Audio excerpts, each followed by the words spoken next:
Good morning. ఇంకా కొంచెం గట్టిగా నాకు వినపడేటట్టు చెప్తే ఇక్కడ మీ ఊర్లో కూడా గుడ్ మార్నింగ్ చెప్తే తిరిగి చెప్తారు అని అనుకుంటా. Good morning. ఒకసారి మీ పక్కన ఉన్న వాళ్ళని కూడా పలకరించండి. మీ పక్కన కుడి పక్క ఎడం పక్క ఆ వైపుకి ఈ వైపుకి తిరిగి వాళ్ళకి షేక్ హ్యాండ్ ఇచ్చి పలకరించి, బాగున్నారా, ఏం చేస్తున్నారు, ఎలా ఉన్నారని అడగండి ఒక మాట.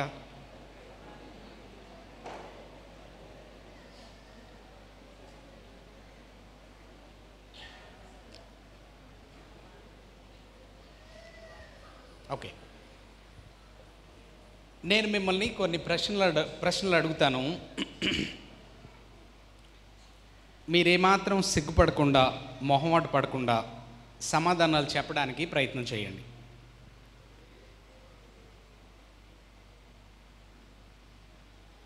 మొదటి విషయం, జనరల్గా క్రైస్తవ్యంలో వినపడేది ఏంటంటే, మీరు రక్షణ పొందారా?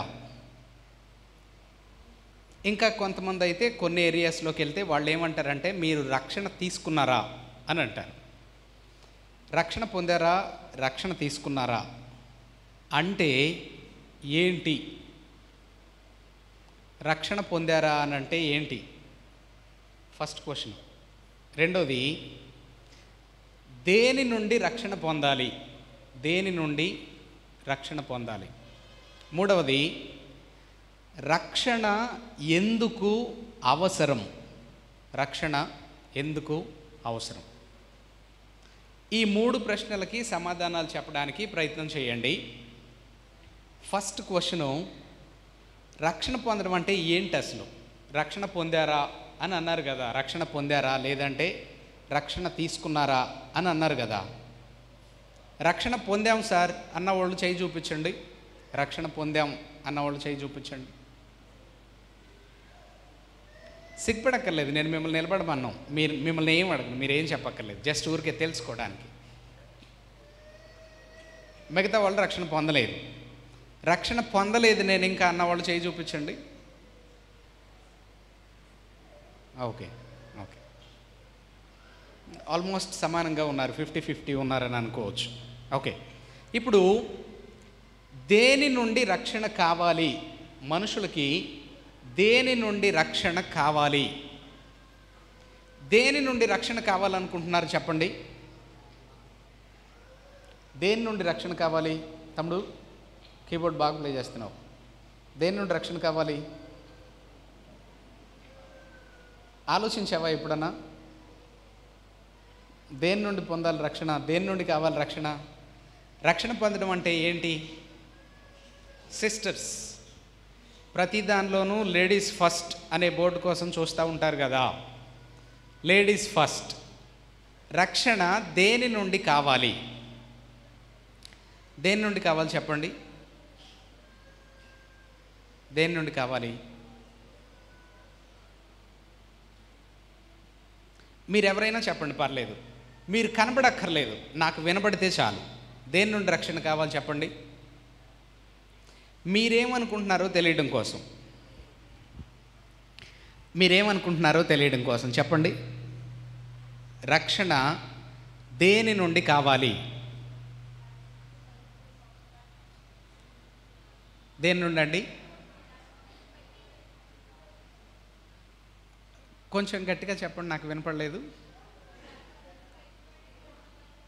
ఓకే ఓకే, నరకం నుండి విడిపించబడి మోక్షానికి వెళ్ళడం, అది రక్షణ పొందడం అంటే. దేని నుండి రక్షణ పొందాలి అని అంటే మీరేమంటారంటే నరకం నుండి అని అంటున్నారు కదా. Okay, good. ఇంకా బ్రదర్స్లో నుండి ఎవరన్నా చెప్తారా ఇంకొక ఆన్సరు? దేని నుండి రక్షణ పొందాలి మనం? లోకం నుండి రక్షించబడాలి. Okay, good. ఇంకెవరన్నా చెప్తారా? పాపం నుండి రక్షించబడాలి. వెరీ గుడ్, పాపం నుండి రక్షించబడాలి. ఇంకా ఎవరన్నా? దేని నుండనా? అపవాది నుండి, సాతాను నుండి రక్షింపబడాలి. సాతాను నుండి రక్షణ కావాలి. ఓకే, ఇంకేమైనా సమాధానాలు ఉన్నాయా? ఇంకెవరన్నా చెప్పగలరా? Any daring guy out there? ఇంకెవరన్నా ఉన్నారా ధైర్యంగా చెప్పగలిగిన వాళ్ళు? దేని నుండి రక్షణ కావాలని అనుకుంటున్నారు?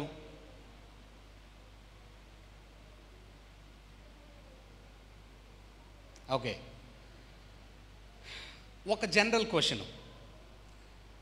ఈరోజు మీరంతా ఇక్కడికి ఎందుకు వచ్చారు?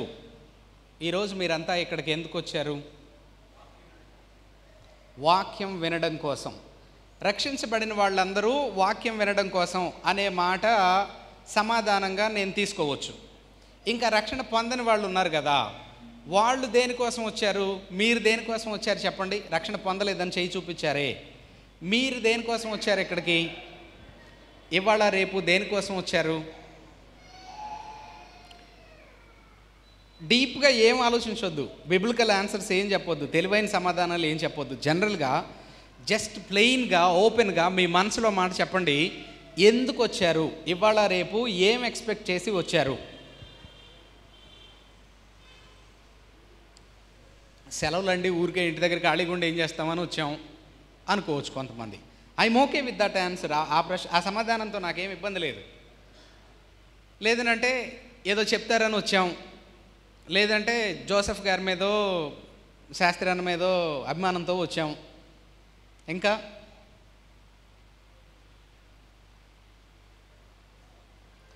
పాంప్లెట్లో ఫ్లయర్లో ఉన్న టాపిక్స్ చూసి వాటిని గురించి తెలుసుకుందామని వచ్చాం. ఇలాంటి కారణాలు ఏవో ఉండుండొచ్చు. కానీ నేను ఒక్క మాట చెప్పి మొదలు పెడతాను. ఇక్కడున్నటువంటి మీలో ఎవరు కూడా ఏ అనవసరమైన కారణంతోనో అవసరమైన కారణంతోనో మీరు రాలేదు. మీ మనసులో అనుకుంటున్న కారణాలతో ఒకే ఒక్క ప్రాముఖ్యమైన విషయం మీరు గుర్తుపెట్టుకోవాల్సింది ఏంటంటే, దేవుడు మిమ్మల్ని ఇక్కడికి తన చిత్తానుసారంగా సంకల్పించి తీసుకొచ్చాడు. ఎందుకు అనంటే, ఈ మొదటి సెషన్ నుండి మీరు నేర్చుకునే ప్రతి విషయం మీ జీవితాన్ని మార్చివేసే విషయం అయి ఉండబోతుంది. చాలా ప్రాముఖ్యమైన విషయాల గురించి మీరు నేర్చుకోబోతున్నారు ఈ 2 రోజులు. జనరల్గా రక్షణ అని కానీ మనం మాట్లాడుకుంటే, ఫస్ట్ సెషన్లో ఎందుకు మనం ఈ విషయం చెప్పాము అని అంటే, ఇది చాలా ప్రాథమికమైనటువంటి విషయం. ఇది చాలా ప్రధానమైనటువంటి విషయం. ప్రాథమికమైనటువంటి విషయం అని దేన్ని అంటామంటే, నెసెసిటీస్ అని వేటిని అంటామంటే, మానవులందరికీ ప్రాథమిక అవసరతలని కొన్ని ఉంటాయి. ఆ ప్రాథమిక అవసరతలు ఒక 3 ఉంటాయి. అవి ఏంటంటే కూడు, గుడ్డ, నీడ అని అంటారనమాట. అంటే మనిషికి ఏమున్నా లేకపోయినా సరే ఈ 3 ఉండాలి. ఏంటవి? మనిషి 3 పూట్ల భోజనం చేయగలగాలి, వాళ్ళు ధరించడానికి మంచి వస్త్రాలు ఉండాలి, కాస్త ప్రశాంతంగా పగలంతా ఎక్కడున్నా ఏ పని చేసినా సాయంత్రం వెళ్ళి పడుకోవడానికి కాస్త నీడ, ఇల్లు ఉండాలి. ఈ 3 మనుషులందరి ప్రాథమిక అవసరతలు. అయితే ఇప్పుడు నేను చెప్పబోయే మాట ఈ 3 కంటే కూడా ప్రాముఖ్యమైనటువంటి విషయం. ఈ 3 కంటే కూడా ప్రాథమికమైనటువంటి విషయాన్ని గురించి మొదటి సెషన్లో మనం నేర్చుకోబోతున్నాం. దేని నుండి మనందరం రక్షణ పొందాలి, ఎందుకు రక్షణ పొందాలి, అసలు రక్షణ అంటే ఏంటి అని కానీ మనం మాట్లాడుకుంటే, మనందరి మనసుల్లోనూ చాలా ఉద్దేశాలు ఉంటాయి. మీరు అన్నట్టుగానే అందరూ అలాగే అనుకుంటారు. దేని నుండి మనం రక్షణ పొందాలి అని అంటే, పాపం నుండి రక్షించబడాలి, లోకం నుండి రక్షించబడాలి, సాతాను నుండి రక్షించబడాలి, నరకం నుండి రక్షించబడాలి. ఇవన్నీ మాట్లాడుకుంటాం. అవన్నీ కరెక్టే, కానీ 100% అవి కరెక్టేనా అని అంటే కాదు. దేని నుండి మనం రక్షించబడాలి అని అంటే 100% కరెక్ట్ ఆన్సర్ ఏంటంటే, దేవుని నుండి రక్షించబడాలి. దేని నుండి రక్షించబడాలి? దేవుని నుండి రక్షించబడాలి. ఎందుకు సార్ దేవుని నుండి రక్షించబడ్డాం? అసలు రక్షించేదే దేవుడైతే, రక్షించాల్సిందే దేవుడైతే, మళ్ళీ రక్షించబడాల్సింది కూడా దేవుని నుండి ఏంటి? ఈ క్లారిటీ కానీ మనకుంటే క్రైస్తవ విశ్వాసాన్ని గురించిన ఎలాంటి కన్ఫ్యూజన్ మనకు ఉండదు. ఆ విషయాన్ని గురించి మనం చాలా స్పష్టంగా ఈ మొదటి సెషన్లో నేర్చుకుందాం. దేవుడు అని మనం మాట్లాడుకున్నాం అని అంటే, దేవుని గురించి మనం తెలుసుకోవాలి అని అంటే, ఎవరినైనా కానీ దేవుడు అని పిలవాలి అని అంటే, దేవుడికి ఒక 5 ప్రాముఖ్యమైన లక్షణాలు ఉండాలి. దేవుని గురించి మనం తెలుసుకోవాలి అని అంటే, మనుషులుగా మనకు అసాధ్యమైన పని. దేవుని గురించి సంపూర్ణంగా మనం తెలుసుకోవడం ఎప్పటికీ వీలు కాదు. ఎందుకు అనంటే దేవుడు అనంతమైన వాడు. దేవుని గురించి మనం తెలుసుకోవాలి అనంటే దేవుని గురించి ఏమని ఉంటుందంటే, దేవుడు తన గుణలక్షణాలన్నింటిలోనూ అనంతమైన వాడు, మార్పు లేనివాడు, కొలత లేనివాడు.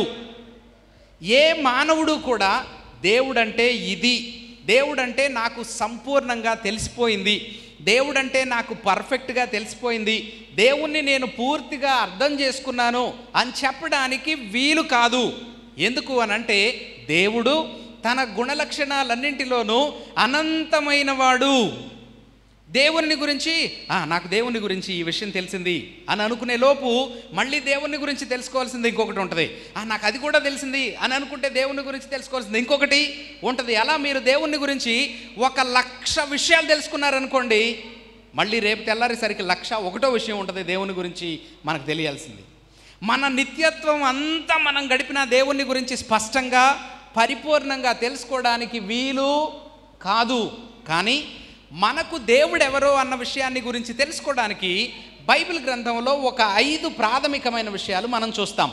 దేవుడు ఎవరు అనంటే దేవుని గురించి 5 ప్రాథమికమైన విషయాలు చూస్తాం.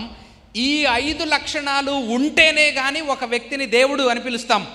ఎవరైనా కానీ మా దేవుడు అని మాట్లాడుతున్నారు అనుకోండి, మీ దేవుడు అని మాట్లాడుతున్నారు అనుకోండి, ఆ దేవుడు ఈ దేవుడు ఏదో ఒక దేవుడు అని మాట్లాడుతున్నారు అనుకోండి, ఫస్ట్ మనం గుర్తుపెట్టుకోవాల్సిన మాట ఏంటంటే, తమ్ముడు చెల్లి, నా వయసు 40 సంవత్సరాలు, మీలో 40 కంటే పైన ఉన్న వాళ్ళు ఎవరైనా ఉంటే చేయొద్దండి. 40 పైన ఎంతమంది ఉన్నారు? చాలా తక్కువ మంది. కాబట్టి మోస్ట్లీ నేను తమ్ముడు చెల్లి అని పిలవచ్చు మిమ్మల్ని. మీరందరూ నాకంటే చిన్నోళ్ళే. కాబట్టి ఇక్కడ మనం గుర్తుపెట్టుకోవాల్సింది ఏంటంటే, ఏదైనా కానీ ఒక విషయాన్ని భయంతోనో మూర్ఖత్వంతోనో ఏదో ఒక ముసుగేసో, మతం ముసుగులోనో కులం ముసుగులోనో ఇంకొక ముసుగులోనో ఏదో ఒకటి చేసి మనల్ని మభ్యపెట్టి ఏదో ఒక తప్పుదారిలోకి ఒక వ్యక్తి తన స్వార్థ ప్రయోజనం కొరకు తీసుకెళ్తున్నాడు అనంటే గుడ్డిగా మనం వెళ్ళిపోవడానికి వీల్లేదు. ఎందుకు అనంటే మనందరం మనుషులం, వీఆర్ ఆల్ హ్యూమన్ బీయింగ్స్. దేవుడు మనకి ఇంటలెక్చువల్ కెపాసిటీ ఇచ్చాడు, మనం ఆలోచించగలం. మనం చేసే ప్రతి పనికి కూడా ఏం చెయ్యాలి అని కాదు ఆలోచించాల్సింది, ఎక్కడికి వెళ్ళాలి అని కాదు, ఏం మాట్లాడాలి అని కాదు, ఏం చెయ్యాలి అని ఆలోచించేది ప్రతి జీవి. ఆకలి అవుతుంది, అన్నం ఎలా సంపాదించుకోవాలి అని ఆలోచిస్తారు వాళ్ళు. పశువులు ఆలోచిస్తాయి, పక్షులు ఆలోచిస్తాయి, నేలను ప్రాకే ప్రతి పురుగు ఆలోచిస్తుంది, నీళ్లలో ఈదే ప్రతి జీవి ఆలోచిస్తుంది, ఆహారాన్ని ఎలా సంపాదించుకోవాలని అనుకుంటుంది. కానీ మనుషులంగా మనం గుర్తుపెట్టుకోవాల్సిన ఒక ప్రాముఖ్యమైన విషయం ఏంటంటే, ఎవరైనా కానీ ఏదైనా కానీ చెప్తున్నారు అని అంటే మనుషులంగా, జ్ఞానం కలిగిన మనుషులంగా మన మనసులో ఎప్పుడు రావాల్సిన ఒక ప్రశ్న, ఎందుకు? అర్థమవుతుందా? ఎలా కాదు, ఏంటి కాదు, ఏం ప్రశ్న రావాలి? ఎందుకు? వై? ఎందుకు? ఇప్పుడు ఎవరైనా కానీ దేవుడు అని మాట్లాడుతున్నారు అని అంటే, ఒక వ్యక్తిని దేవుడు అని అనాలి అని అంటే ఎందుకు పిలవాలి అసలు ఆయన్ని దేవుడని? ఎందుకు పిలవాలి అని అంటే దేవునికి ఈ లక్షణాలు ఉండాలి. 5 విషయాలు రాసుకోండి, చెప్తున్నాను. మొదటిది ట్రాన్సెండెంట్ అని అంటారనమాట. అంటే అతీతుడు, ట్రాన్సెండెంట్. దేవుడు గాడ్ ఈజ్ ట్రాన్సెండెంట్. దేవుడు అతీతుడైన వాడు. అతీతుడు అంటే దేనికి అతీతుడు? సమస్తానికి అతీతుడు, తన సృష్టి మొత్తానికి అతీతుడు. ఆయన ఏ పరిధిలోనూ లేనివాడు. తన సృష్టిని గురించి, సృష్టిని చూపిస్తూ ఆ సృష్టిలో ఉన్న ఏదైనా ఒక విషయాన్ని తెలియజేస్తూ, ఇగో దేవుడు అంటే ఇలా ఉంటాడు అని పోల్చడానికి వీలు కానివాడు దేవుడు.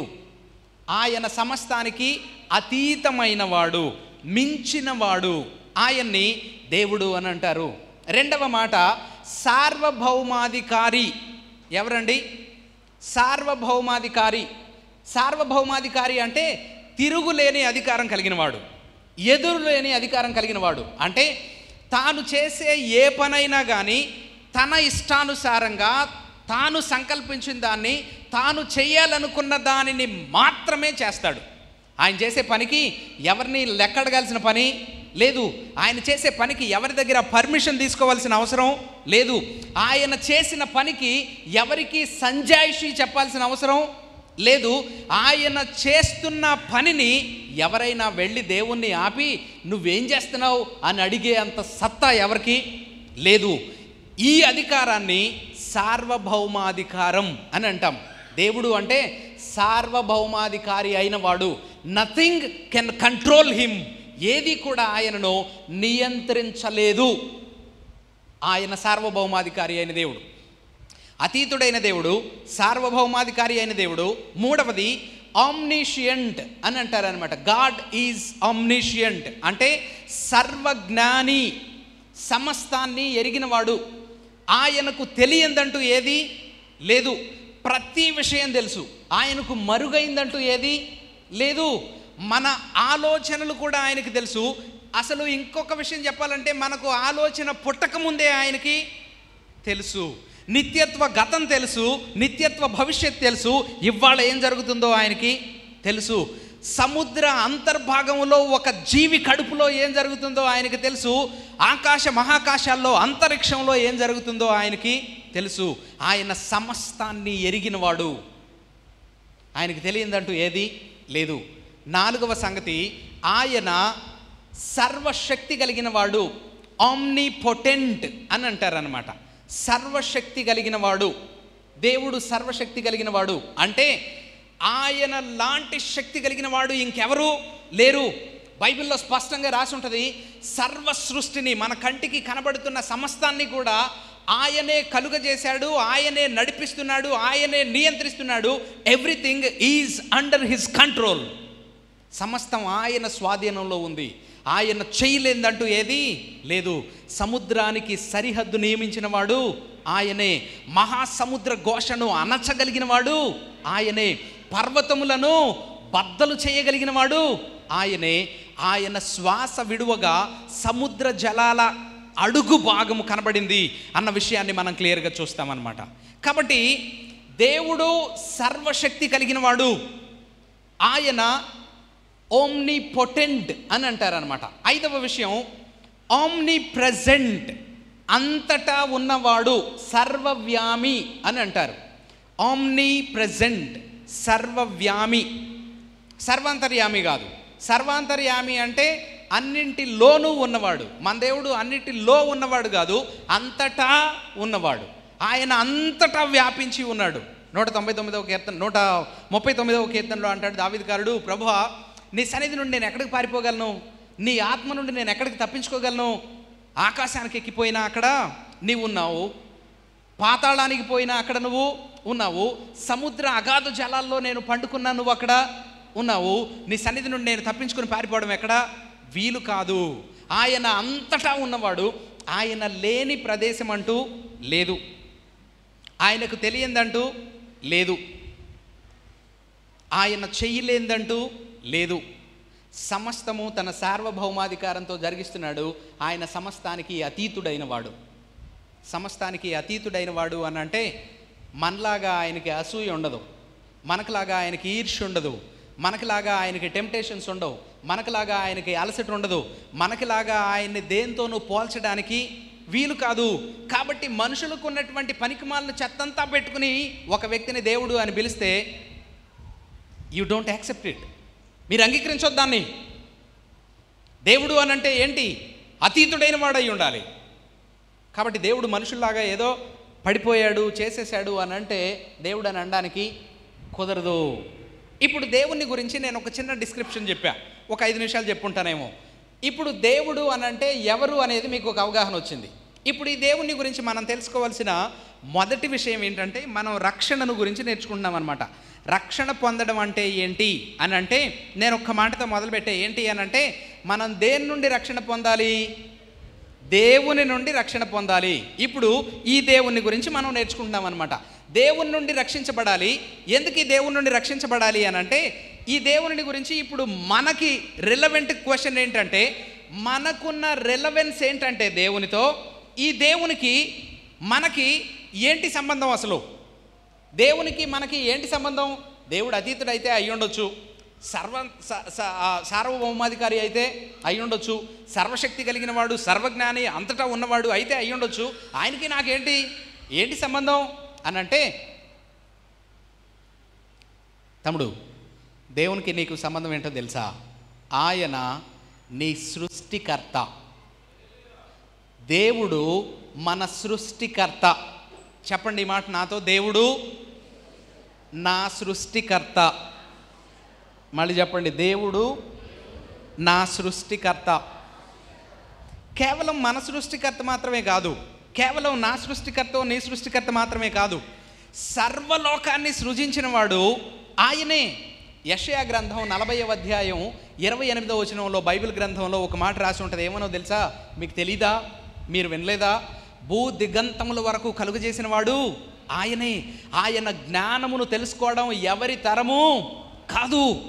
కొలసీలకు రాసిన పత్రిక 1వ అధ్యాయం 16వ వచనంలో ఒక మాట చూస్తాం. దృశ్యమైనవి కానీ అదృశ్యమైనవి కానీ, ప్రభుత్వాలు కానీ అధికారాలు కానీ సమస్తము కూడా ఆయన ద్వారా, ఆయన మూలముగా, ఆయన వలన కలుగజేయబడ్డాయి. ప్రకటన గ్రంథం 4వ అధ్యాయం 11వ వచనంలో మనం చూస్తాం, సర్వోన్నతుడైన దేవునికి మహిమ కలుగునుగాక, యుగ యుగములకు ఆయనకే మహిమ ఘనత ప్రభావములు కలుగునుగాక. ఎందుకు అనంటే సమస్తమును సృజించిన వాడు ఆయనే.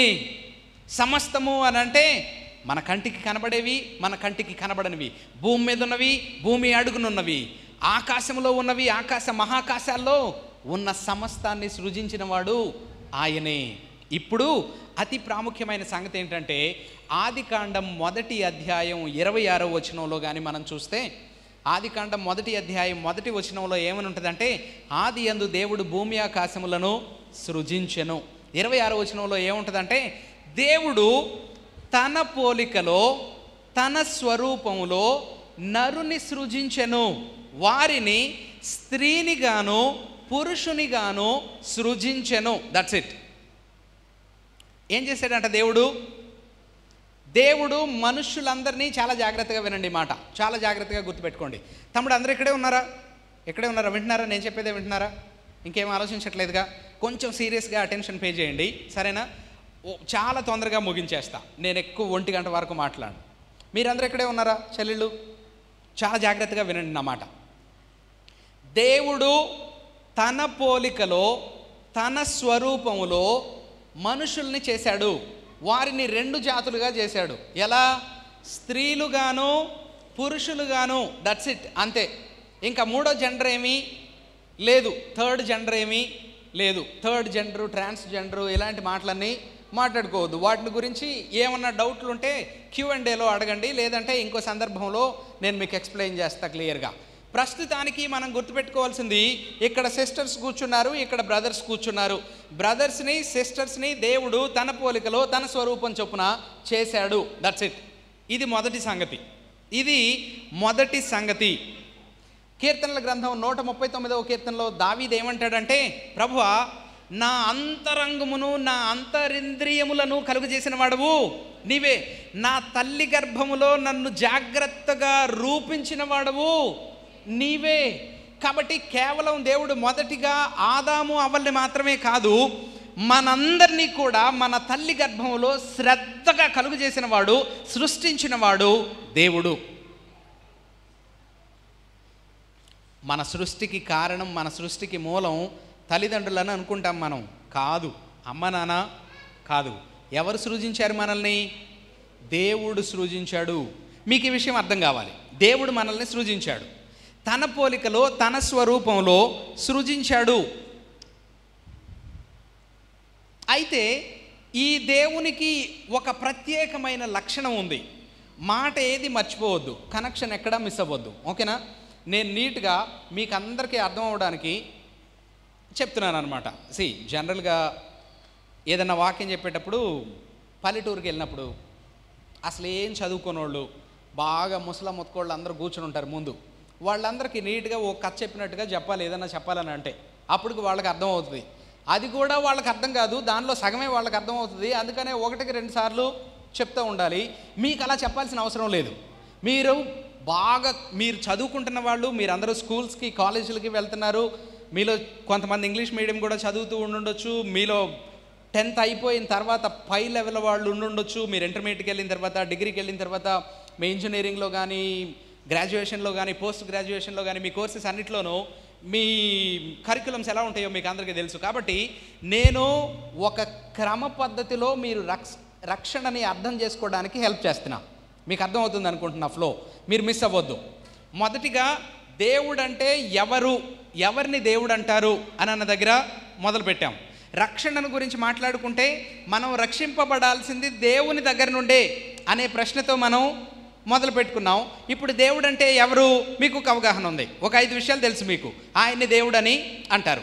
ఇప్పుడు ఈ దేవుడికి నాకు ఏంటి సంబంధం అని అంటే, ఆయన నా సృష్టికర్త, ఆయన నన్ను కలుగు చేసినవాడు, ఆయన నన్ను సృజించినవాడు. ఇప్పుడు ఈ దేవునికి మరొక ప్రత్యేకమైన లక్షణం ఉంది, ప్రాముఖ్యమైన లక్షణం ఉంది. అదేంటంటే ఆయన పరిశుద్ధుడు. ఎవరండి? ఈ దేవుడు పరిశుద్ధుడైన దేవుడు. పరిశుద్ధుడు అంటే ఏంటి? నిర్గమకాండం 15వ అధ్యాయం 11వ వచనంలో ఒక మాట ఉంటుంది, వేల్పులలో నీ వంటి పరిశుద్ధ దేవుడు లేడు. అంటే భూమి మీద చాలామంది దేవుళ్ళని తయారు చేసుకున్నారు, దేవుళ్ళని పిలుస్తున్నారు, దేవుళ్ళని పెట్టుకున్నారు. కానీ సృష్టికర్త అయిన దేవుని లాంటి పరిశుద్ధుడైన దేవుడు ఇంకెవరు లేరు. దేవుళ్ళలో నీ వంటి వారు ఎవరు? మనుషులు ఊరికే దేవుళ్ళని పెట్టుకున్నా, సృజించుకున్నా, మన దేవుళ్ళ లాంటి దేవుడు ఇంకొకరు లేరు. మొదటి సమూయేలు గ్రంథం 2వ అధ్యాయం 2వ వచనంలో అంటాడు, మన దేవుళ్ళ లాంటి దేవుడు కాదు, దేవుళ్ళలో ఇంకొక దేవుడు లేకపోవడం కాదు, అసలు నీవు తప్ప ఇంకే దేవుడు లేడు. దేవుడు అని అంటే ఒక ఆయనే ఉండాలి. ఆయన మనం మాట్లాడుకున్న లక్షణాలు కలిగిన వాడై ఉండాలి. ఆయన అతీతుడై ఉండాలి, సార్వభౌమాధికారి అయి ఉండాలి, సర్వశక్తి కలిగిన వాడై ఉండాలి, సర్వజ్ఞాని అయి ఉండాలి, అంతటా ఉన్నవాడై ఉండాలి. ఆయన పరిశుద్ధుడైన దేవుడు. ఆయన తప్ప ఇంకా ఏ దేవుడు లేడు. ఆ దేవుడు ఎవరు అనే దాని గురించి తర్వాత మాట్లాడుకుందాం. ముందు మనం అసలు దేవుడు అనే డిస్క్రిప్షన్తోనే, దాని గురించిన డిస్క్రిప్షనే మనం మాట్లాడుకుంటున్నాం. కాబట్టి మీరు ఎవరు కన్ఫ్యూజ్ అవ్వాల్సిన అవసరం లేదు, కన్ఫ్యూజ్ అవ్వద్దు. ఈ విషయాన్ని గుర్తుపెట్టుకోండి. ఎంత పరిశుద్ధుడైన దేవుడు అని అంటే, హబక్కుకు గ్రంథం 1వ అధ్యాయం 13వ వచనంలో ఒక మాట ఉంటుంది, నీ కనుదృష్టి దుష్టత్వమును చూడలేనిది కదా. అంటే ఆయన ఎలాంటి పరిశుద్ధుడైన దేవుడు అంటే, కనీసం చెడుతనాన్ని తన కన్నులతో కూడా చూడలేనంత పరిశుద్ధుడైన దేవుడు. ఆయనలో చెడుతనానికి, దుష్టత్వానికి, పాపానికి, శోధనకి అవకాశమే లేదు. ఆయన పరిశుద్ధుడైన దేవుడు. ఆయన పాపాన్ని, అపవిత్రతను, ఆయనకు విరోధమైన ఏ ప్రవర్తనను కూడా కలిగి లేడు, భరించలేని దేవుడు. ఆయన పరిశుద్ధుడైన దేవుడు. పరిశుద్ధుడైన దేవుడు ఎంత పరిశుద్ధుడైన దేవుడు అని అంటే, ఆయన లాంటి ఇంకొక దేవుడు లేడు. ఇంకా స్పష్టంగా చెప్పాలంటే ఆయన తప్ప వేరొక దేవుడు లేడు. That's it. ఇప్పుడు ఏం జరిగిందో తెలుసా? 5వ అధ్యాయం ఆదికాండము 5వ అధ్యాయం 1 నుండి 3 వచనాల్లో కానీ మనం చూస్తే అక్కడ ఏమని రాసి ఉంటుందంటే, దేవుడు తన పోలిక చొప్పున తన స్వరూపమున ఆదామును చేసెను అని, ఆదామును ఎలా కలుగు చేశాడో చెప్పిన తర్వాత మాట ఏమని ఉంటుందంటే, ఇప్పుడు ఆదాము తన పోలిక చొప్పున తన స్వరూపంలో ఒక కుమారుని కని అతనికి షేతు అని పేరు పెట్టెను అని ఉంటుంది అనమాట. ఆదామును దేవుడు ఎవరి పోలికలో చేశాడు? దేవుని పోలికలో, దేవుని స్వరూపంలో చేశాడు. కానీ ఇప్పుడు ఆదాము ఎవరి పోలికలో కన్నాడు పిల్లల్ని? ఆదాము పోలికలో కన్నాడు. అంటే దేవుడు ఆదాముని తన పోలికలో చేస్తే ఆదాము పిల్లలు కూడా దేవుడి పోలికలోనే ఉండాలి కదా లెక్క అయితే. కానీ మరి ఆదాముకి ఎందుకు ఆ మాట ఉపయోగించాల్సి వచ్చింది ప్రత్యేకంగా అంటే, 3వ అధ్యాయంలో కానీ మనం చూస్తే, ఆదికాండం 3వ అధ్యాయం 6వ వచనంలో కానీ మనం చూస్తే, ఆదాము అవ్వలు ఏం చేశారో తెలుసా? దేవుడు తన పోలికలో తన స్వరూపంలో సృజించిన మానవులు ఏం చేశారో తెలుసా? పరిశుద్ధుడైన దేవునికి విరోధంగా పాపం చేశారు. దేవుని మీద తిరుగుబాటు చేసి ఆయన చెయ్యొద్దు అన్న పనిని చేశారు. దేవుడు ఏం చేశాడంటే, సర్వ సృష్టిని చేసి, సృష్టి మొత్తం మీద మానవుల్ని, ఈ సృష్టి మొత్తాన్ని మీరు ఏలండి, ఈ సృష్టిలో ఉన్నదంతా మీకు లోబడుతుంది అని చెప్పాడు. చెప్తే వీళ్ళు దాన్ని తీసుకున్నారు, జాగ్రత్తగానే ఆ బాధ్యత నెరవేరుస్తున్నాడు. అయితే దేవుడు ఒక పరీక్ష పెట్టాడు. ఏమని అన్నాడంటే, మీరు ఇప్పుడు పరిశుద్ధతలో ఉన్నారు, నా పోలికని నా స్వరూపాన్ని చేసుకున్నాను, కానీ మీ పరిశుద్ధత పరీక్షింపబడిన పరిపూర్ణమైన పరిశుద్ధత అయి ఉండాలి. కాబట్టి నేను మిమ్మల్ని పరీక్షిస్తాను. మిమ్మల్ని పరీక్షించడానికి ఒక 2 చెట్లు నేను పెట్టాను. దేవుడు క్లియర్గా చెప్పాడు ఆదాముకి. 1వ అధ్యాయంలో 2వ అధ్యాయంలో మనం చూస్తాం. ఏమని చెప్పాడు? 1 జీవవృక్ష ఫలాలు ఇచ్చే చెట్టు, 2వది మంచి చెడుల తెలివినిచ్చే చెట్టుని పెట్టాను. మంచి చెడుల తెలివినిచ్చే చెట్టుని మీరు ఆ చెట్టు ఫలాలను మీరు తినొద్దు, తింటే మీరు చచ్చిపోతారు అని చెప్పాడు. ఇది జస్ట్ విధేయతకు పరీక్ష అంతే. వాళ్ళు లోబడి దేవుణ్ణి గౌరవించి దేవుణ్ణి ఆరాధిస్తారా లేదా అన్నదానికి పరీక్ష. ఎందుకు అనంటే, దేవుడు మానవుల్ని తన పోలికలో తన స్వరూపంలో చేశాడు కదా. మిగతా జంతువులు, మిగతా ప్రాణులు, మిగతా జీవులన్నీ దేవుని పోలికలో చేయబడలా. కాబట్టి వాటికి స్వేచ్ఛ, నిర్ణయ స్వేచ్ఛ వాటికి లేదు. దేవుడు మానవులకు మాత్రమే ఆ ప్రత్యేకమైన ఆ ప్రివిలేజ్ని, ధన్యతనిచ్చాడనమాట. కాబట్టి ఇప్పుడు వీళ్ళు నిజంగా దేవునికి లోబడతారా, దేవుని మాట వింటారా అని అనేది ఇక్కడ ప్రశ్న. దానికోసం దేవుడు ఈ పరీక్షను పెడితే వాళ్ళు ఏం చేశారంటే, దేవుణ్ణి కాదని దేవుడు చెయ్యొద్దు అన్న పనిని చేశారు. దేవుని మీద తిరుగుబాటు చేశారు. ఇందాక నేను దేవుని గురించి ఒకే ఒక లక్షణాన్ని చెప్పా. అదేంటి అంటే, ఆయన పరిశుద్ధుడైన దేవుడు. ఎలాంటి దేవుడు? పరిశుద్ధుడైన దేవుడు. అంత పరిశుద్ధుడైన దేవునికి విరోధంగా మనం పాపం చేశాం. ఆ పరిశుద్ధ దేవునికి విరోధంగా మానవులు పాపం చేశారు. ఇప్పుడు సరేనండి, ఆదాము అవ్వలు పాపం చేశారు, నేనేం చేశాను అని అనుకోవచ్చు మీరు. మనం కూడా ఏం చేస్తూ వచ్చామంటే, రోమీలకు రాసిన పత్రిక 5వ అధ్యాయం 12వ వచనంలో ఒక మాట ఉంటుంది. ఒక మానవుని మూలంగా పాపం ఎలాగు లోకంలోకి ప్రవేశించిందో, అతని మూలంగా మరణం ఎలాగు లోకంలోకి ప్రవేశించిందో, మనందరం కూడా అలాగే మరణానికి పాత్రులం అవుతున్నాం. ఎందుకు అనంటే, మనందరం కూడా పాపం చేస్తూనే ఉన్నాం. మనందరం కూడా పాపం చేస్తూనే ఉన్నాం. మనమేం పాపం చేశాం? నేనేం పాపం చేశానండి? పాపం అని అనగానే మనోళ్ళు ఒక లిస్ట్ రాసేసుకుని పెట్టేసుకుంటారు. ఏంటి ఆ లిస్టు? దొంగతనం చేయకూడదు, వ్యభిచారం చేయకూడదు, అబద్ధాలు చెప్పకూడదు, నరహత్య చేయకూడదు, పొరుగువాందేది ఆశించకూడదు. వీటిలో నేను ఏది చేయలేదు కదా, కాబట్టి నేను పాపం చేయలేదు అని అనుకుంటాం మనం. కాదు. పాపం చేయడం అంటే ఏంటంటే, రోమీలకు రాసిన పత్రిక 1వ అధ్యాయంలో క్లియర్గా రాసి ఉంటుంది. 21వ వచనంలో, దేవుడెవరో వారికి తెలుసు, వాళ్ళు ఎరిగి కూడా ఆ దేవునిని ఆరాధించలేదు, ఆ దేవుని మహిమపరచలేదు, ఆ దేవుని మహిమ కొరకు వాళ్ళు జీవించలేదు. ఎఫెసీ పత్రిక 2వ అధ్యాయంలో పౌలు ఏమంటాడంటే, మనందరం కూడా మన పాపముల చేత, అపరాధముల చేత చచ్చిన స్థితిలో ఉన్నాం. ఏం చేస్తూ వచ్చారు మరి వీరు అనంటే, మనుషులైన వాళ్ళందరూ కూడా, తమ్ముడు ఇక్కడున్న మీరంతా, చెల్లి ఇక్కడున్న మీరంతా ఏం చేస్తూ వచ్చారో తెలుసా? 2వ అధ్యాయంలో ఏమని అంటాడంటే, మీరు ఈ లోక సంబంధమైనటువంటి వాయుమండల సంబంధ అధిపతి అయినటువంటి సాతానుడు చెప్పినట్టుగా వాడు నియమించిన ధర్మం చొప్పున మీరు జీవిస్తూ వచ్చారు. మీలో ఎవరన్నా కానీ నిజమైన దేవుడు ఎవరు, ఆ దేవుడు ఏం చెప్తున్నాడు, ఆయనకు నచ్చినట్టుగా నేను బ్రతుకుతాను అని బతికిన వాళ్ళు ఎవరన్నా ఉన్నారా? భూమి మీద ఎవరూ లేరు. మీరే కాదు, ఎవరూ లేరు. ఒకవేళ మీరు నేనున్నానండి అని చెయ్యెత్తితే మీకు ప్రశ్న అర్థం కాలేదని అర్థం, అంతే. There is nobody, absolutely no one. ఎవరు కూడా నిజమైన దేవుణ్ణి తెలుసుకుని ఆయనను ఆరాధించడానికి, ఆయన్ని పూజించడానికి, ఆయన మహిమ కొరకు బ్రతకడానికి ఎవరూ లేరు. ఇది మానవుని వాస్తవమైన స్థితి. వాళ్ళు ఏం చేస్తూ వచ్చారంటే, ఈ లోకంలో సాతానుగాడు ఒక రూల్ పెట్టాడు, ఆ రూల్ ప్రకారంగానే వాళ్ళు జీవిస్తూ వచ్చారు. రెండవ మాట అంటాడు, మీరు అదియూ కాక మీ శరీరాన్ని సంతోషపెట్టుకోవడానికి, మీ మనస్సును తృప్తిపరచుకోవడానికి మీకేం చేయాలనిపిస్తే అది మీరు చేశారు. దేవుడు చెప్పింది చేయలా, వాక్యంలో రాయబడింది చేయలా, మీ సృష్టికర్త మిమ్మల్ని దేని కొరకు సృజించాడో దాన్ని మీరు చేయలా. ఏం చేస్తూ వచ్చారు? మీ శరీరాన్ని సంతోషపెట్టుకోవడానికి, మీ మనస్సును తృప్తిపరచుకోవడానికి మీకేం చేయాలనిపిస్తే దాన్ని చేశారు. మీకేం చేయాలో అర్థం కాకపోతే రెండోది, సాతానుగాడు ఈ లోకంలో ఉన్నటువంటి ఈ లోక అధిపతి, వాడేం చెప్తే అది మీరు చేస్తూ వచ్చారు. మీరందరూ దేవునికి విరోధంగా తిరుగుబాటు చేస్తూనే వచ్చారు.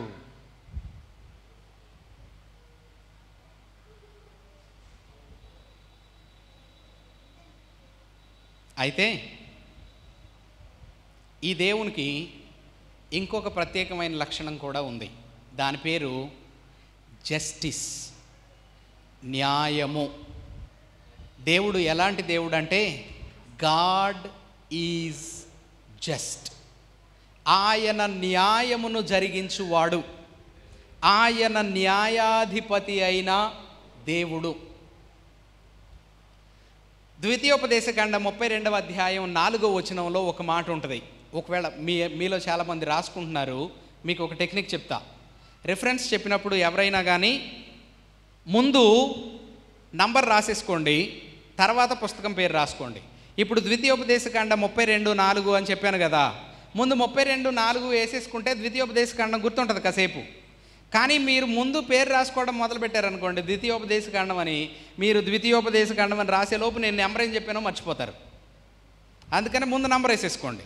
సో ద్వితీయోపదేశకాండం 32:4 అక్కడ ఏమని రాసిందంటే, యెహోవా ఆయన ఆశ్రయదుర్గముగానున్నాడు, ఆయన కార్యము సంపూర్ణము, ఆయన చర్యలన్నీ న్యాయములు, ఆయన నిర్దోషి అయి నమ్ముకొనదగిన దేవుడు, ఆయన నీతిపరుడు, యథార్థవంతుడు, ఆయన నీతిపరుడు. God is God of justice అని రాసి ఉంటుంది అనమాట. ఆయన నీతిని జరిగించే దేవుడు. యెషయా గ్రంథం 30వ అధ్యాయం 18వ వచనంలో ఏం రాసి ఉంటుందంటే, కాబట్టి మీ యందు దయ చూపవలెనని యెహోవా ఆలస్యం చేయుచున్నాడు, మిమ్మును కరుణింపవలెనని ఆయన నిలవబడి ఉన్నాడు, ఆయన న్యాయము తీర్చు దేవుడు, ఆయన నిమిత్తము కనిపెట్టుకొని వారు ధన్యులు. ఎలాంటి దేవుడు అంటే ఆయన న్యాయము తీర్చు దేవుడు.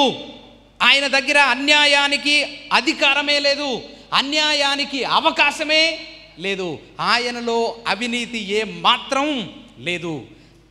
కీర్తనల గ్రంథం 9వ కీర్తన 7-8 వచనాల్లో ఉంటుంది, యెహోవా నీతిని బట్టి తీర్పు తీర్చును, యథార్థతను బట్టి ప్రజలకు న్యాయము తీర్చును. యెషయా గ్రంథం 61:8లో ఉంటుంది, ఏలయనగా న్యాయము చేయుట యెహోవానగు నాకు ఇష్టము, ఒకడు అన్యాయము చేయుట నాకు అసహ్యము. దేవుడు న్యాయం చేసే దేవుడు, ఆయన న్యాయాధిపతి అయిన దేవుడు, ఆయన న్యాయాన్ని జరిగించే దేవుడు. ఆయన దగ్గర అన్యాయానికి తావే లేదు. కాబట్టి ఇప్పుడు ఒక్కొక్క విషయాన్ని మీరు అర్థం చేసుకోండి. ఆయన మనల్ని సృష్టించాడు మొదటిగా, ఓకేనా? ఈ సృష్టికర్త పరిశుద్ధుడైన దేవుడు తన పోలికలో తన స్వరూపంలో సృజించి తన మహిమ కొరకు మనల్ని బ్రతకమన్నాడు. కానీ మనం ఏం చేసాం? ఆయన మీద తిరుగుబాటు చేసి ఆయనకు వ్యతిరేకంగా బ్రతుకుతూ వచ్చాం. మన ఇష్టం వచ్చినట్టుగా మనం బ్రతుకుతూ వచ్చాం. ఈ లోక సంబంధమైనటువంటి నియమం ప్రకారంగా మనం బ్రతుకుతూ వచ్చాం. కానీ మన సృష్టికర్త చెప్పినట్టుగా మనం బ్రతకలేదు, ఆయన మీద తిరుగుబాటు చేశాం. కాబట్టి ఇప్పుడు ఆయన ఎలాంటి దేవుడు అని తెలుసుకున్నాం, న్యాయాన్ని జరిగించే దేవుడు. కాబట్టి ఆయనకు విరోధంగా తప్పు చేసిన వాళ్ళని ఆయన శిక్షిస్తాడు. ఏం చేస్తాడండి? ఆయనకు విరోధంగా పాపం చేసిన వాళ్లను ఆయన శిక్షిస్తాడు. ఎలాంటి శిక్ష అని అంటే, రోమీలకు రాసిన పత్రిక 2వ అధ్యాయం 6-8 వచనాల్లో కానీ మనం చూస్తే అక్కడ ఏమని రాసి ఉంటుందంటే, ఆయన ప్రతి వానికి వాని క్రియల చొప్పున ప్రతిఫలం ఇచ్చును, సత్క్రియను ఓపికగా చేయుచు మహిమను ఘనతను అక్షయతను వెదుకు వారికి నిత్య జీవమునిచ్చును. అయితే భేదములు పుట్టించి సత్యమునకు లోబడక దుర్నీతికి లోబడి వారి మీదకి దేవుని ఉగ్రతయు రౌద్రమును వచ్చును. ఏం చేస్తాడంటే ఆయన 2 పనులు చేస్తాడు. ఆయన న్యాయాధిపతి అయిన దేవుడు కాబట్టి 2 తీర్పులు తీరుస్తాడు. అదేంటంటే, ఎవరైతే తనకు లోబడి తన మహిమ కొరకు బ్రతుకుతారో వాళ్ళకు ఆయన ఏమిస్తాడంట? నిత్య జీవాన్ని ఇస్తాడు.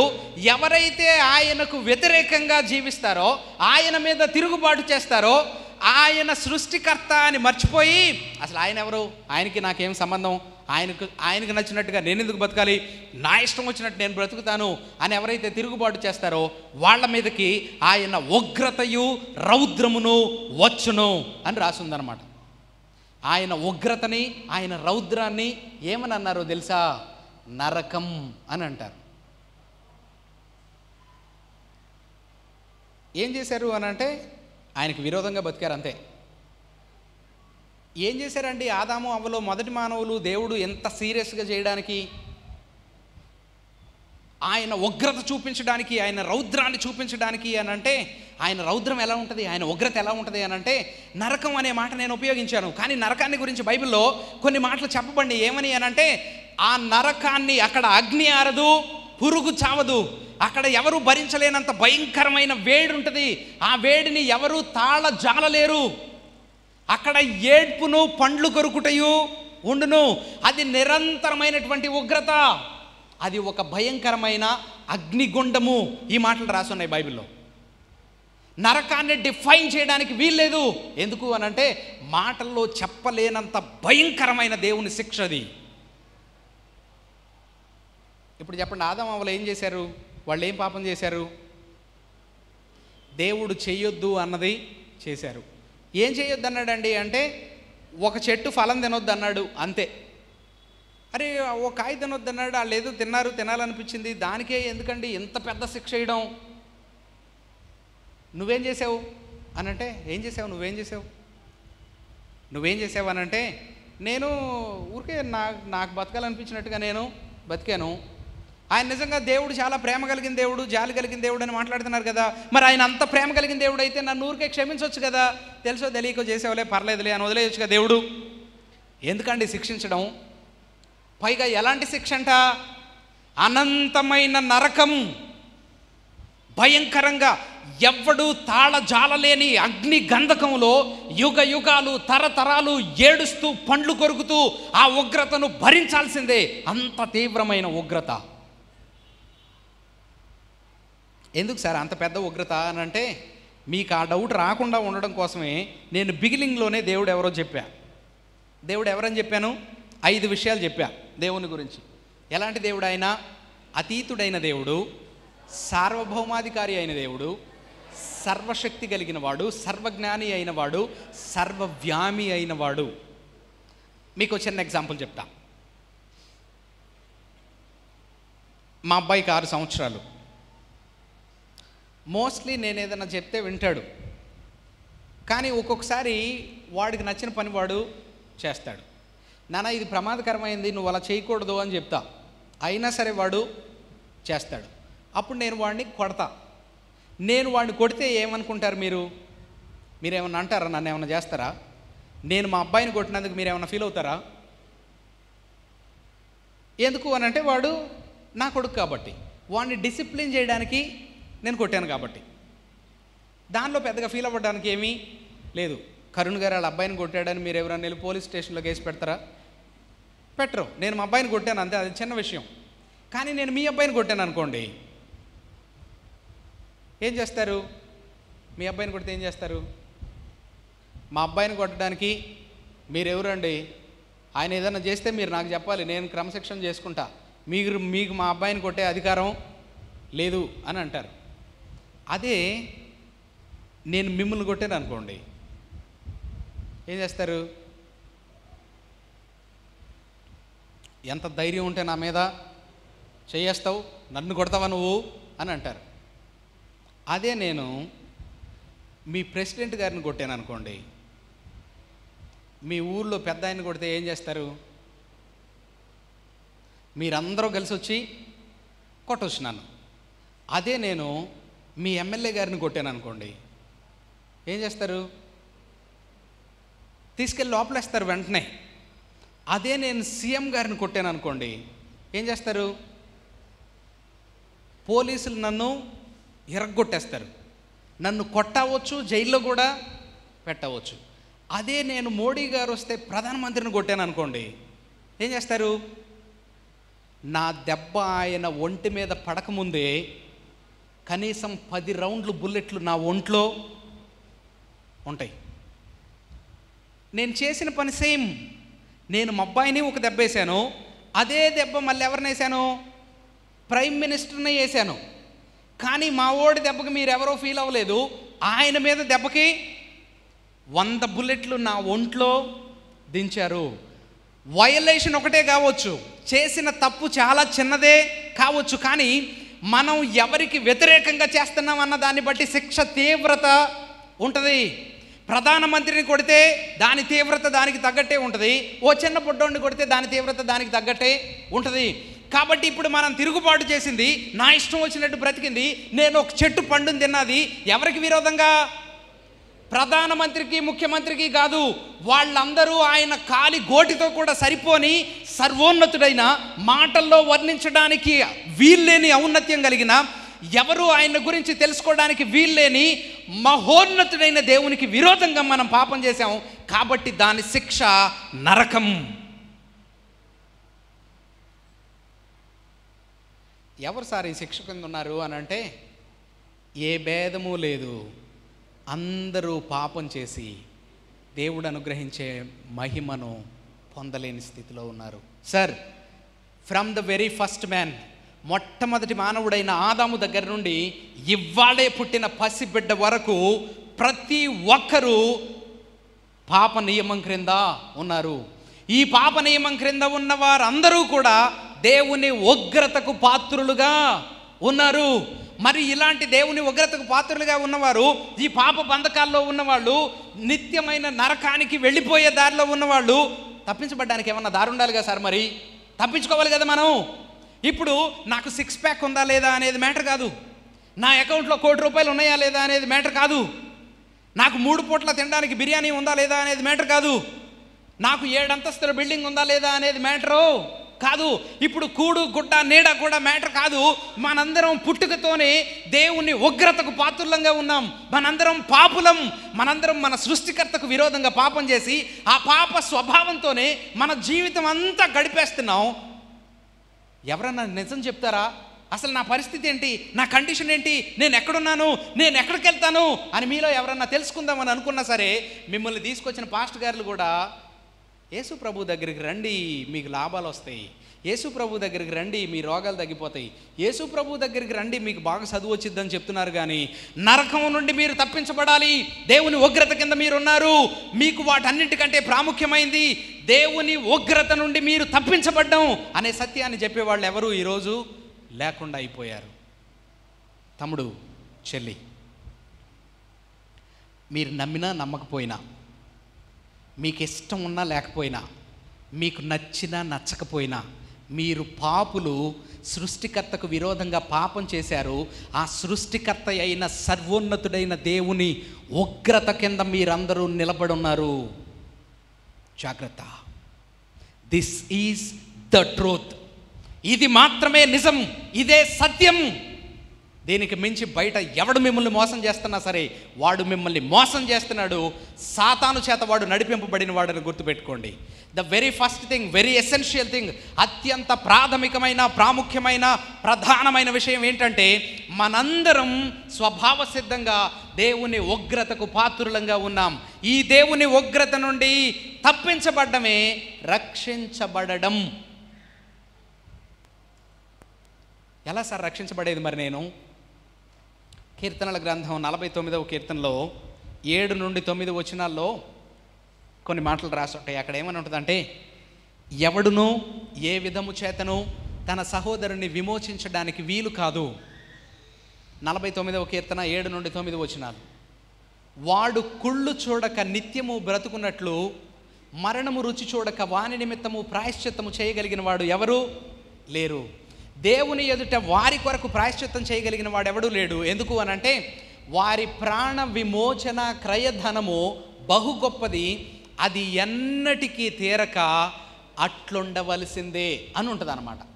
అంటే దాని అర్థం ఏంటంటే, తమ్ముడు, మనుషులంగా మనందరం ఎంత ప్రయాసపడినా, ఎన్ని మంచి పనులు చేసినా, ఎంతమందికి అన్నదానం చేసినా, ఎంతమందికి ఎంత సహాయం చేసినా, క్షేమకు కూడా హాని చేయకుండా మనం బ్రతికిన, మన జీవితం అంతా ప్రయాసపడి మంచిగా బ్రతికిన,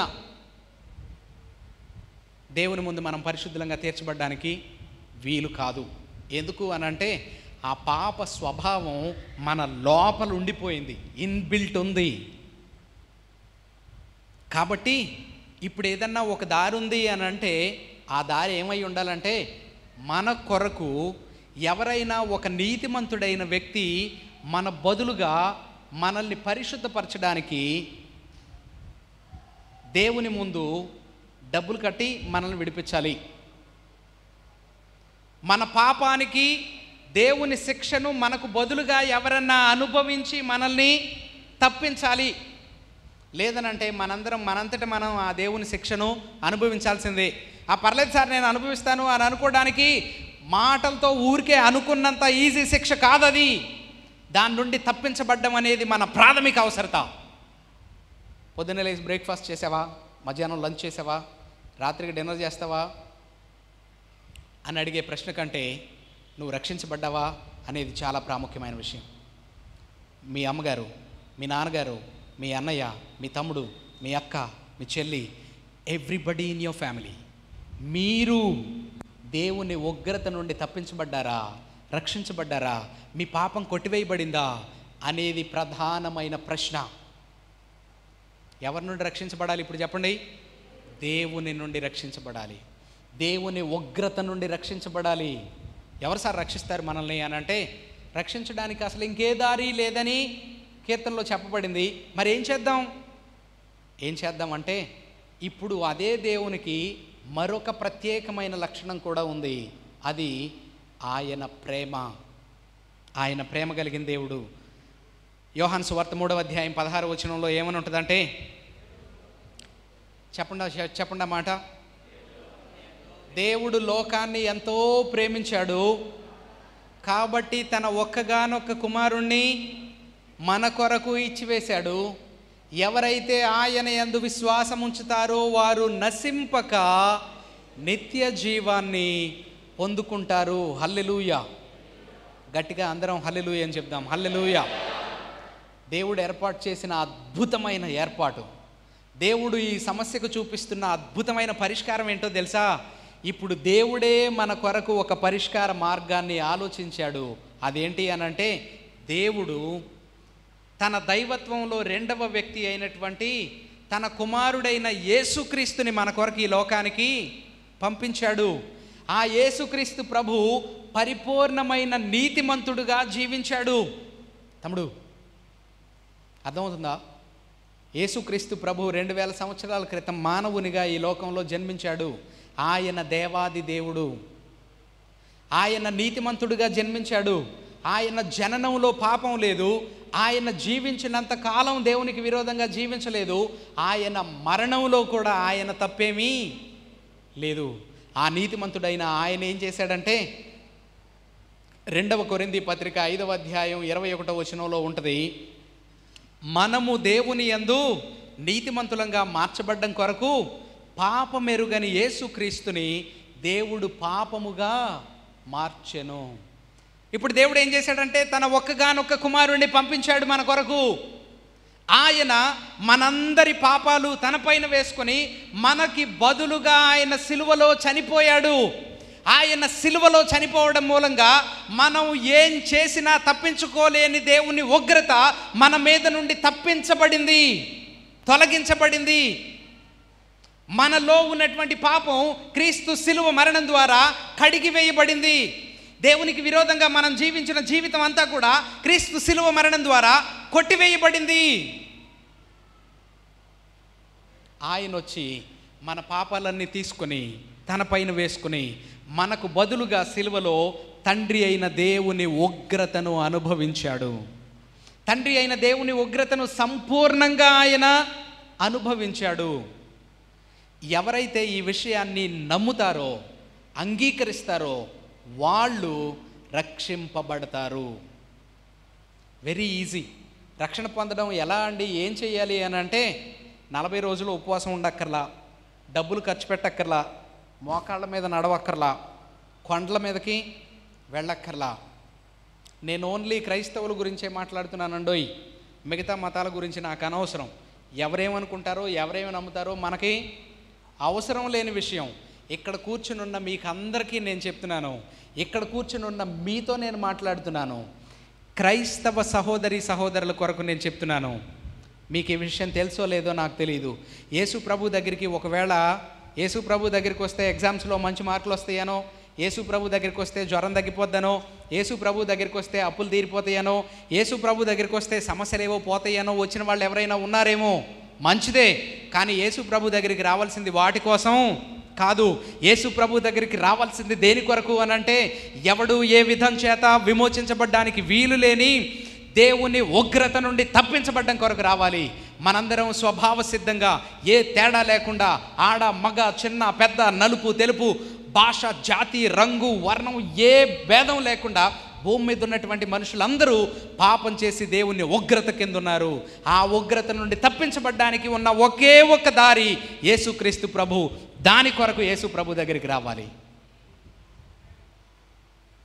కాబట్టి ఇప్పుడు మీతో చెప్తున్నాను, మీరు నిజంగా ఈ విషయాన్ని తెలుసుకుని వాస్తవాన్ని గ్రహించి, అవును నేను పాపిని, నేను దేవుని ఉగ్రతకు పాత్రుడుగా ఉన్నాను, దేవుని ఉగ్రతకు పాత్రురాలిగా ఉన్నాను, ఈ పాపం నుండి తప్పించబడాలంటే నాకున్న ఒకే ఒక దారి యేసుక్రీస్తు ప్రభు అని నేను నమ్ముతున్నాను, నేను అంగీకరిస్తున్నాను, నేను అందుకొరకే వచ్చాను అని కానీ మీరు నమ్మితే మీరు రక్షించబడ్డారు. ఒకవేళ మీలో ఎవరన్నా ఈ విషయాన్ని ఇప్పుడు వరకు వినకపోతే, మీకు తెలియకపోతే, మీరు అంగీకరించి ఉండకపోతే, దిస్ ఈస్ ది టైం. ఇదే అనుకూలమైన సమయం, ఇదే రక్షణ దినం. ఈ క్షణమే ఆ విషయాన్ని గుర్తుంచుకోండి, ఈ క్షణమే ఆ విషయాన్ని అంగీకరించండి, ఇప్పుడే ఆ విషయాన్ని తెలుసుకోండి. ఎవరైతే ఈ విషయాన్ని తెలుసుకుని అర్థం చేసుకుని అంగీకరిస్తారో వాళ్ళు రక్షింపబడతారు. ఎక్కడి నుండి రక్షింపబడతారు? దేవుని ఉగ్రత నుండి రక్షింపబడతారు. దేవుని ఉగ్రత నుండి రక్షింపబడి దేవుని ఆశీర్వాదం క్రిందకి వచ్చేస్తారు. నిత్య జీవాన్ని పొందుకుంటారు. నశింపక నిత్య జీవాన్ని పొందుకుంటారు. ఇంకా రక్షణ పొందని వారు, ఎంతకంటే బెస్ట్ టైం మీకు లేదు ఇంకా అంగీకరించడానికి, తెలుసుకోవడానికి. మీరేం చేయాల్సిన పని లేదు, ఈ సత్యాన్ని గ్రహించండి చాలు. తమ్ముడు, నువ్వు దేవునికి విరోధంగా పాపం చేశావు. ఆ పాపానికి దేవుని ఉగ్రతను అనుభవించాలి, దేవుని శిక్షను అనుభవించాలి. దాని నుండి ఇవాళ కాదు రేపు తప్పించుకుంటాను నన్ను అనడానికి, రేపటి దాకా నువ్వు ఉంటావని అనడానికి గ్యారంటీ ఏమైనా ఉందా? మీలో ఎవరికన్నా గ్యారంటీ ఉందా? కాబట్టి ఇదే అనుకూలమైన సమయం. అందరం లేచి నిలబడదాం. అందరం లేచి నిలబడదాం.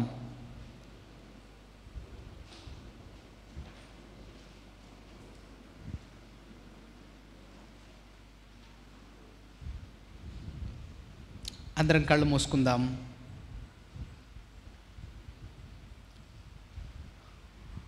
వేరే ఇంకా ఏ విషయాన్ని గురించి ఆలోచించొద్దు. మీరు ఎక్కడ నిలబడున్నారో, మీ ప్రక్కన ఎవరున్నారో మీరు ఆలోచించొద్దు. అది పూర్తిగా మీకు అనవసరమైన విషయం. ఇప్పుడు తెలుసుకోవలసిన అతి ప్రాముఖ్యమైన విషయం ఏంటంటే, మీరందరూ మీకు మీరు హృదయపూర్వకంగా చెప్పాల్సిన మాట ఏంటంటే, నేను పాపిని, నేను దేవుని ఉగ్రత క్రింద ఉన్నాను, నా పాపాన్ని బట్టి నేను నరక పాత్రునిగా ఉన్నాను, ఈ పరిస్థితి నుండి నేను రక్షింపబడాలనుకుంటున్నాను. అందరూ కలిసి దేవునితో చెప్దాం. నా సృష్టికర్తవైన దేవా, మీ పాదాల దగ్గరికి వచ్చి నిలబడ్డాను. నేను పాపినని గుర్తించాను. ఏ విధంగానూ ఈ పాపం నుండి బయటికి రాలేనని తెలుసుకున్నాను. నేను పాపం నుండి విడిపించబడ్డానికి నాకున్న ఒకే ఒక్క దారి యేసుక్రీస్తు. అందరం చెప్దాం ఆ మాట. ఆయన నా కొరకు చనిపోయాడని, తన రక్తం ద్వారా నా పాపం కొట్టివేయబడిందని నేను నమ్ముతున్నాను. నన్ను రక్షించండి, నన్ను పాపం నుండి విడిపించండి, పాప ఫలితం నుండి విడిపించండి, నన్ను పరిశుద్ధపరచండి, నీ కుమారునిగా చేసుకొనండి, నీ కుమార్తెగా చేసుకొనండి. మీ ఆశీర్వాదం క్రిందకి నన్ను తీసుకుని రండి. నన్ను రక్షించండి తండ్రి, నన్ను రక్షించండి. ప్రార్థన చేసుకుందాం. సర్వోన్నతుడైన తండ్రి, మీకు స్తోత్రాలు. నీ పోలికలో, నీ స్వరూపంలో, నీ మహిమ కొరకు సృజించావు. ఎంత గొప్ప ఆలోచన, ఎంత గొప్ప భాగ్యాన్ని మాకు ఇచ్చావయ్యా. కానీ మేమేమో మీరు మాకిచ్చిన స్వాతంత్రాన్ని దుర్వినియోగపరిచి నీ మీదే తిరుగుబాటు చేసి నీకు వ్యతిరేకంగా పాపం చేశాము. పరిశుద్ధుడైన నీకు విరోధంగా పాపం చేశాను. తండ్రి, నన్ను క్షమించండి. తండ్రి, మమ్మల్ని క్షమించండి. మేమందరం మీ ఉగ్రతకు పాత్రులంగా, మీ నరకానికి పాత్రులంగా ఉన్నాం. కానీ నువ్వు ప్రేమ కలిగి, కృప కలిగి మరలా మా కొరకు రక్షణ మార్గాన్ని కూడా నీవే సిద్ధపరిచావు. నీ ఒక్కగానొక్క కుమారుడైన క్రీస్తుని మా కొరకు ఇచ్చివేసేంతగా, ఆయనను ఘోరమైన శిలువ మరణానికి అప్పగించేంతగా, మా అందరి పాపాలకు శిక్ష ఆయన మీద పడేంతగా మమ్మల్ని ప్రేమించావు. మా ఎడల కృప చూపించావు. మీకు వందనాలు. ఆయన శిలువ మరణాన్ని బట్టి మీకు స్తోత్రాలు. ఆయన శిలువ మరణం ద్వారా మమ్మల్ని మా పాపం నుండి విడిపించినందుకు మీకు స్తోత్రాలు. తండ్రి, ఈరోజు ఎంతమంది అయితే ఈ సత్యాన్ని, ఈ విషయాన్ని హృదయపూర్వకంగా అర్థం చేసుకున్నారో, గ్రహించారో, అంగీకరించారో, వారందరినీ రక్షించమని ప్రార్థిస్తున్నాం. వారందరికీ రక్షణ భాగ్యాన్ని దయచేయమని ప్రార్థిస్తున్నాం. మీ కృప కొరకు వందనాలు. ప్రయాసపడి భారం మోయుచున్న సమస్త జనులారా నా యొద్దకు రండి, నేను మీకు విశ్రాంతినిస్తానని మీరు పిలుస్తున్నారు. ఎవరైతే మీ పిలుపును విని ఈరోజు మీ దగ్గరికి వచ్చారో వారి జీవితాలను ఆశీర్వాదం వైపుకు నడిపించండి. నిత్య జీవానికి నడిపించండి. మీరే కృప చూపించండి. ఇప్పుడు క్రీస్తు చేత, క్రీస్తు ద్వారా, క్రీస్తులో రక్షింపబడిన మేమందరం ఎలా జీవించాలో మా జీవితాన్ని గురించి కొన్ని విషయాలు తర్వాత సెషన్స్లో మేము నేర్చుకునబోతూ ఉండగా మాకు సహాయం చేయండి. మమ్మల్ని నడిపించండి. మేమందరం రక్షింపబడిన మీ ప్రజలంగా, ప్రత్యేకింపబడిన వారంగా ఉండడానికి మాకు సహాయం చేయమని మా ప్రభు రక్షకుడైన క్రీస్తు ద్వారా ఈ ప్రార్థన అడిగి వేడుకుంటున్నాను తండ్రి. ఆమేన్. కూర్చుందాం అందరం.